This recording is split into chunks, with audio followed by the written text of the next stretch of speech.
Hello and welcome to your in-depth weekly horoscope for week commencing the 28th of November. This is for the Sun or the Ascendant. Now I'm going to give you a broader overview of what to expect, but please stay with me.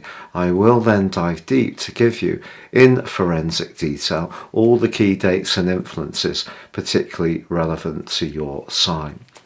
Now, Mars has been in a really difficult alliance with Neptune since the start of October.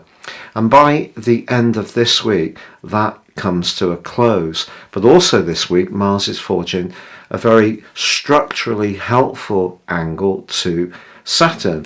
Now, they're both in air signs, and although Mars is continuing to retreat backwards through to the 12th of January, the angle to Saturn means that where we think things through or discuss things in a very well thought through manner, the chances are that this plan or project can gain traction. So that's really helpful.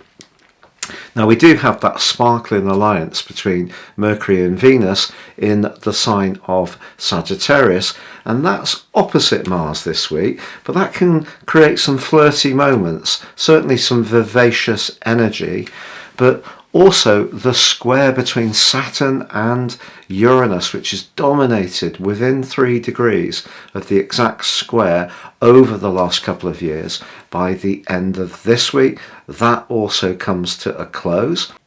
And also by Sunday at the end of this week, Neptune ends its long retrograde too.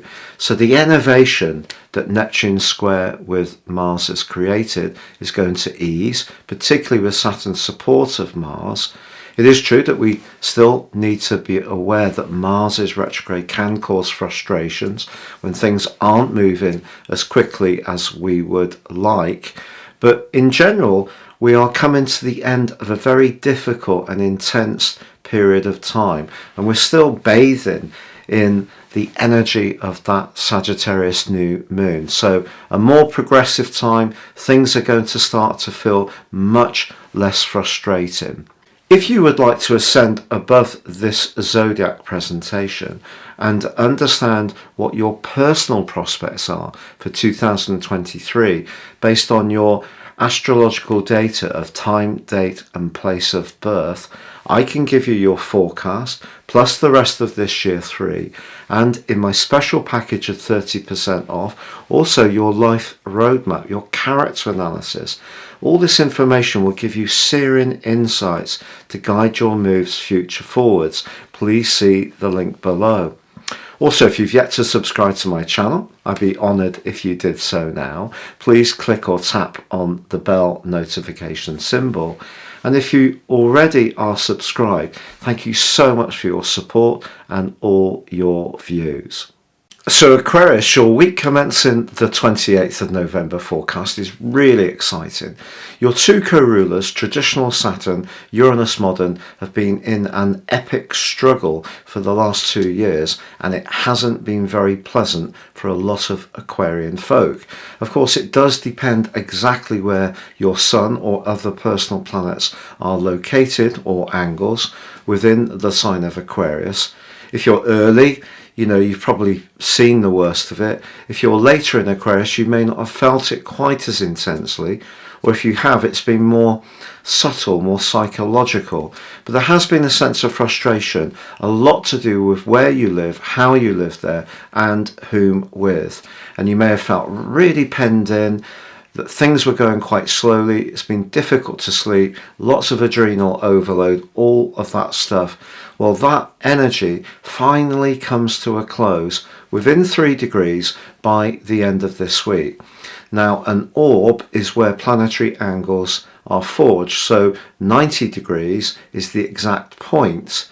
And so within 3 degrees, we're going 3 degrees either side of that exact point. So we go beyond that 3 degrees. So the potency of this square really starts to decline as this week draws to a close. Yippee! Also, Saturn is forging a very constructive link to Mars, which is in the rather gregarious fifth house, the sign of Gemini, quick communications, but of course has been compromised by the dreamy and confusing energy of Neptune since the start of October all through November and to the end of this week. But that aspect comes to a close.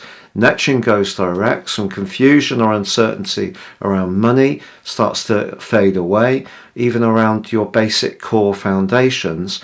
But Mars does continue its retrograde through to the 12th of January, but it is in a very constructive link with Saturn. Now, Saturn is obviously more to do with restraint and structure, and Mars more to do with risk and going for it. So when they are allied in this way, we can get a nice balance between not sticking and twisting, or we don't feel so hesitant. Saturn helps us to work through the processes, but Mars gives us that get-go to get things done. So a balance between being, mindful of risk, but also open to possibilities. So that's a great link. And also, of course, we have the gathering of energy in the sign of Sagittarius, which is very sociable. It's very much to do with getting together with people who you find you can network with very easily. And also it can be to do with your long-term future hopes. And the sparkling alliance between Venus and Mercury could suggest that there may be, for some Aquarius people, some kind of connection that's important, that's developing around your group of friends. Now, this could be romantic because with Venus and Mars in opposition, this could be quite a raunchy week for some people. But equally, it could be that you're just going to try to manage your time and your affections and where you're spending time on your interests in a bit more of an assertive way with Mars's help. But I think actually there can be some quite sort of bubbly and vivacious interactions this week with all this energy moving around. But with those two squares coming to a close, it really is a big collective celestial sigh of relief.